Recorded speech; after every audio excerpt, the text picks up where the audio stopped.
All right, welcome back to the Law and Crime Network. My name is Bob Bianchi. I'll be here till 3 o'clock. We're covering Vermont versus Stephen Bourgoin. Gavel to gavel coverage here at the Law and Crime Network, as always. Okay, welcome back. That's the medical examiner testifying in the Bourgoin case. Okay, and let's have a Law and Crime drum roll, please.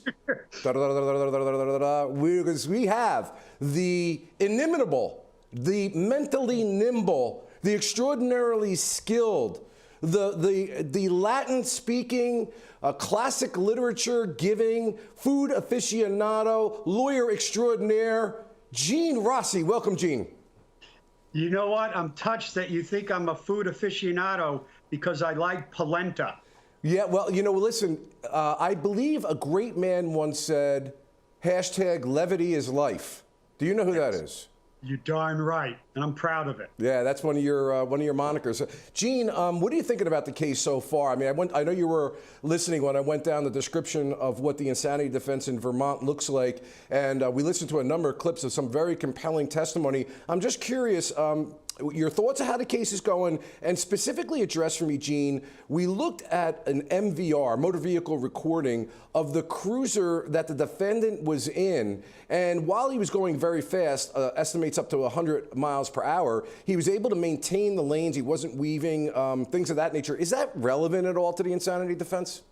Yes, it is. And Bob, this is similar to that case down in Florida where the flight became a major reason why the individual was found guilty, and they rejected the insanity defense. Now in Florida, as you may have explained, in Florida, it's clear and convincing is the burden on the defense. We now have preponderance, 51%.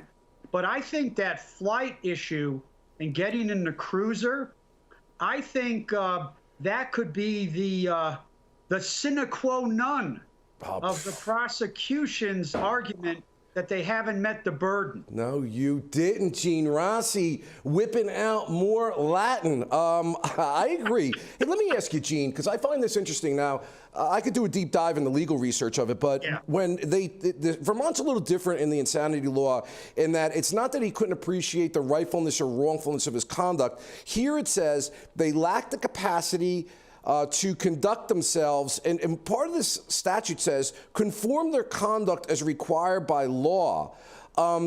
Does that kind of mean that they may have known what they were doing wrong and that they were fleeing, as you suggest, as consciousness of guilt, as we often say, but yet the mental disease or defect prevented them from, quote, conforming their conduct as required by law, that they could find another avenue to get out of this under this insanity law? Boy, I don't like that statute one bit. Forget the burden. I don't like the wording. The conform to the law, boy, that is a very broad and nebulous and vague word. It gives a lot of leeway for a defense attorney to say, listen, he wasn't able to conform. You know, granted, he took the cruiser, but the mental defect was the main cause, and he couldn't conform. He panicked.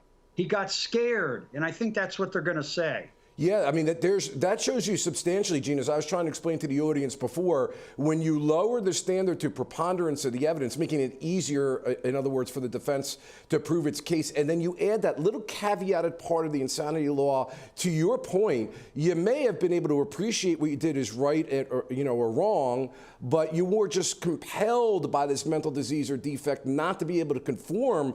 Boy, that gives the defense a very powerful tool if, in fact, that's the law. But, Gene Rossi, I'm sorry to have you on so quick and go to a break, but we're going to have more Gene Rossi on the other end of the break, so obviously you're not going to go anywhere. We'll be right back. All right, medical examiner testified very quick.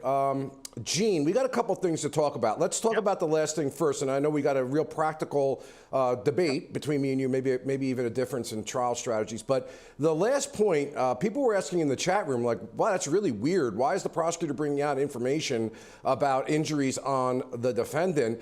And you heard me blurt out, seatbelt, seatbelt. I think it's another one of those little facts that shows he was thinking, in addition to the fact that he was preserving his life as he's taking other people's lives. What do you think? Oh, absolutely. He knows how to conform his conduct to meet the situation.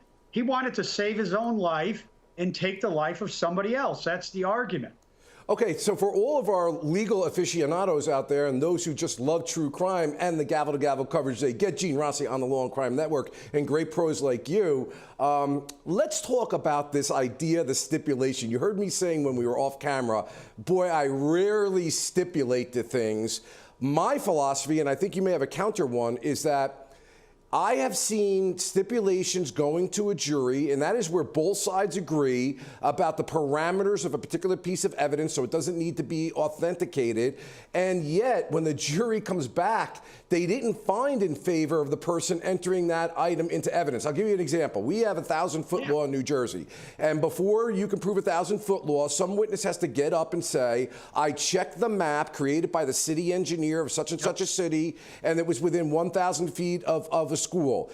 And there is a map, and it has it very mapped out with circles where that blue areas are within 1,000 feet. I saw a prosecutor have a stipulation to that. It seemed reasonable. It really wasn't a contested fact. And the jury came back and found that it wasn't within 1,000 feet of a school. That's my example. Well, I can tell you that that was probably jury nullification. Here's my experience on stipulations, and I think we agree. You never stipulate to something that's crucial. Right.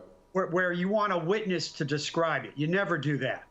But if it's a stipulation to say venue or chain of custody for the kilo of cocaine, and you have an agent who's a terrible witness, and you want to stipulate to chain of custody that was preserved and sealed and all that, I love stipulations. Right. Okay. Now the second reason is, and this is advanced trial advocacy 4.